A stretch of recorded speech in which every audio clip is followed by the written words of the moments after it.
Ассаламу алейкум, сіздермен Нұрбеш Әмірқызы. Міне қасиетті Рамазан айы кіріп келді. Бүгінгі оразаның бірінші күніне арналған ас мәсірімізде осындай қайнатпа сорпа және пеште ерекше етіп пісіріп алатын, яғни тандыр самсағы пісіріп алатын қатпарлы самсаны ұсынамын. Боз қазанымызға еттердің барлығын салып алыңыз. Мен бұл жерде сүйектерді пайдаландым. Негізі қайнатпа сорпаға сүйекті пайдаланған жақсы. Қабырға сүйектері өте дәмді болып шығады. Үстіне салқын суды құйып, қайнап шыққанын күтеміз. Қайнағанға дейін бақылап тұрыңыз. Бетіне осылай көбіктер шығады. Яғни бұл жерде қоқыстары бірге шығады, қылдары болуы мүмкін. Соны бетіндегісін алып алыңыз және қақпағын кішкене жауып, екінші қайтара көбіктің шығуын бақылаңыз. Осы екінші қайтара тағы алып тастаңыз. Міндетті түрде 2-3 қайтара бетін тазалап алғанды жөн санаймын. Сонда сіздің сорпаңыз мөп-мөлдір тап-таза болып шығады. Енді үстіне ұсақтап тұралған пиязды салып, ең баяу отта жаңағыдай 1-1,5 сағатқа қалдырыңыздар. Менікі кәрі малдың еті болғандықтан 2,5 сағатқа қалдырдым. Сондықтан кішкене сорпасы тартылды, жақсы пісу үшін. Енді картоп пен сәбізін қосып, жаңағыдай бетін тағы да жауып қоямыз. Тағы осы көкөністер піскенше қалдырамыз. Енді осындай ерекше етіп пеште пісіретін самсаны дайындайық. Енді оразаның басында әртүрлі тәттілер, неше түрлі бауырсақтар дайындайды ғой. Мен осындай самса жасағанды жөн санадым. Видеоның соңына дейін көріп, қалай жасалатынын анықтап біліп алыңыз. Әуелі қамырын дайындап алайық. Ол үшін ыдысымызға бірінші ұнды електен өткізіп аламыз. Одан кейін ортасын кішкене ашып, 1 жұмыртқа және 1,5 қасық шай қасықпен тұз салыңыз. Суды құйып, қамырымызды илей бастаймыз. Кішкене бірінші тұзбен жаңағыдай жұмыртқа жақсылап араласып алу үшін аздап суды қосып араластырып алдым. Одан кейін көбірек суды құйып, жаңағыдай қамырыңызды илей беріңіз. Мен осы видеоның астына өлшемдерін жазып қойғанмын. Барлығы суды бірден қосып жібермей, аз-аздан қосып илесеңіз де болады. Бізде жұмсақ емес, кішкене қаттылау қамыр болу керек. Негізінде тандырдың өзіне пісіретін кезде негізі қамыр қатты болады. Сондықтан да біз шамалы қаттылау етіп илейміз. Жұмсақ қамыр былжырап ағып кетуі мүмкін, сондықтан қамырды қаттылау қыламыз. Енді бұны жаңағыдай целлофанға салып, 10-15 минутқа демалдыруға қойыңыз. Бұл жерде алдын ала етті ұсақтап турап майдалап алдым. Айта кететін жайт, егер тандыр самса сияқты қылып істегіңіз келсе, міндетті түрде етті ұсақтап турап алыңыз. Тартылған ет қосуға кеңес бермеймін. Енді барлық ингредиенттерді қосайық. Пиязды да ұсақтап турап алдым.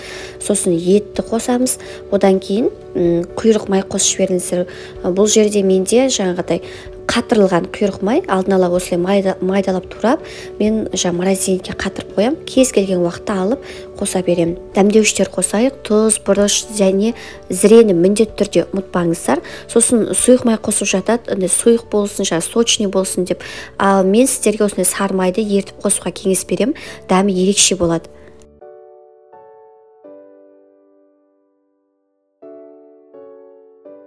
Қамырымызды 2 бөлікке бөліп, дөңгелек пішінге келтіріп, тағы да бір 15-20 минутқа қалдырыңыз. Себебі қамыр кішкене қатты болғандықтан ұзақ уақыт демалған жақсы, сонда жайылуға ыңғайлы болады. Енді қамырымызды жаямыз. Менде осы қамырды тез жаюдың әдісі бар. Егер де сізге қызық болса, төменде сілтемесін қалдырып қойдым. Сол видеоны көре аласыздар. Қатты қамырды жаятын кезде аса көп ұнды сеппейсіздер. Ұнды да қатты қажет етпейді, себебі ондай бір-біріне жабыспайды. Қамырдың екі шетін ортасына қайырып жаятын болсаңыздар, сіздердің қамырларыңыздың шеттері қалың болмай біркелкі жайылатын болады. Осылай көзбен 4 бұрыш етіп, 4 жағында қайырып жаясыздар, және бұл әдіспен қамыр өте тез жайылады. Қыздар, ханымдар, қамырды жұқа етіп жаюды қажет емес. Кішкене қалыңдау болса да болады. Енді жайылып болғаннан кейін осындай щедро элето қарапайым маргаринді пайдаланамыз. Бұны ерітпейміз. Кішкене алдын ала шығарып қойыңыздар, жұмсарып тұрсын. Осылай қолымызбен қамырға жағып шығамыз. Ораған кезде де арасын бос қылмай, нығыз етіп бір-біріне тартып ораңыздар.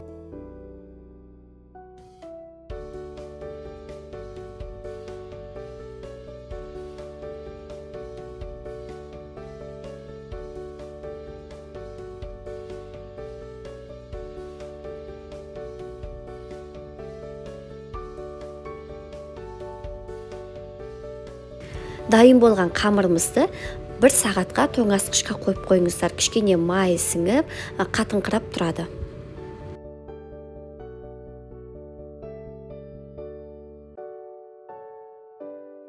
Мен шамамен 40 минуттай ұстадым. Енді кішкентай бөліктерге бөліп, үстінен басып, жаюға ыңғайлы болу үшін осындай дөңгелек формаға келтіріп аламыз.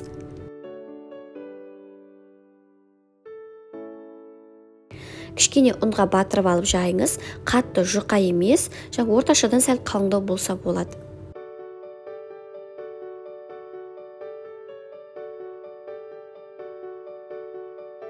Дайын болған салмамызды ортасына салып, дөңгелек пішінде етіп түйіп шығамыз.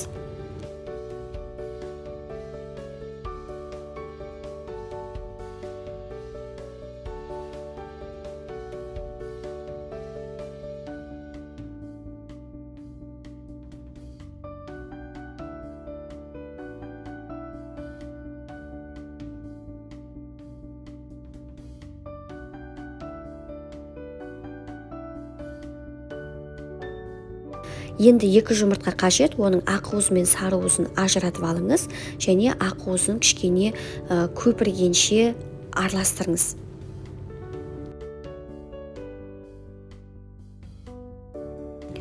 Табаны майламаймыз, ешқандай пергамент қағазын төсемейміз. Жай ғана мынау ақ уызға самсаның түп жағын батырып, осылай қойып шығамыз. Кейбір жерлерде айтады, табаны қыздырып алу керек, сонда ғана жабысады деп. Ешқандай қыздыруды қажет етпейді. Онсыз да жаңағыдай жақсы жабысады. Енді сары уызын бетіне жағып, күншет немесе седана сеуіп, пешімізге жібереміз. Пешті алдын ала қыздырып қойыңыздар, жақсы қызып тұрсын. Міне менікі осындай қарапайым пеш, көп үйлерде бар деп ойлаймын осындай. Енді осының асты жағына қарай қоямыз да, 20 минутқа қалдырамыз. Пісіріп жібермейміз, беті қызарғанша күтеміз. Міне 20 минуттай ұстадым. Көріп тұрғандарыңыздай аса қатты піскен жоқ, беті кішкене қызарды. Осы қызарып тұрған кезде аламыз табан ақырындап, сосын асты жағына осындай пергамент қағаз төселген табаны қойып алыңыз. Өйткені пісіп жатқан пешімізге осылай төңкеріп төбе жағына қоямыз. Міне сонда оның артық майы, суы астыңғы жағына ағып тұрады да, сіздің пешіңіз аса қатты бүлінбейді. Одан кейін тағы бір 10-15 минуттай ұстаңыз. Мен 15 минут ұстадым, міне қараңыздар. Әдем болып пісіп шығып тұр. Осылай піскен кезде самса ерекше дәмдірек болып шығады. Менің отбасыма өте қатты ұнады. Мен соңғы күндері самсаны осылай ерекше етіп пісіріп жүрмін. Себебі жаңағыдай дәмдірек болып шығады. Қазанға да дәл осындай әдіспен жабыстырып пісіремін. Пешке салған кезде де осылай әдіспен пісіремін. Міне менің оразаның 1-ші күніне арналған ас мәзірім осындай. Міндетті түрде тіркеліп, алдағы уақытта бақылап отырыңыздар. Өйткені соңына дейін 30 күн бойы сіздерге түрлі жаңа тағамдарды бөлісіп отыратын боламын. Ұстаған оразаларыңыз қабыл болсын. Отбасыңызға амандық, деніңізге саулық тілеймін.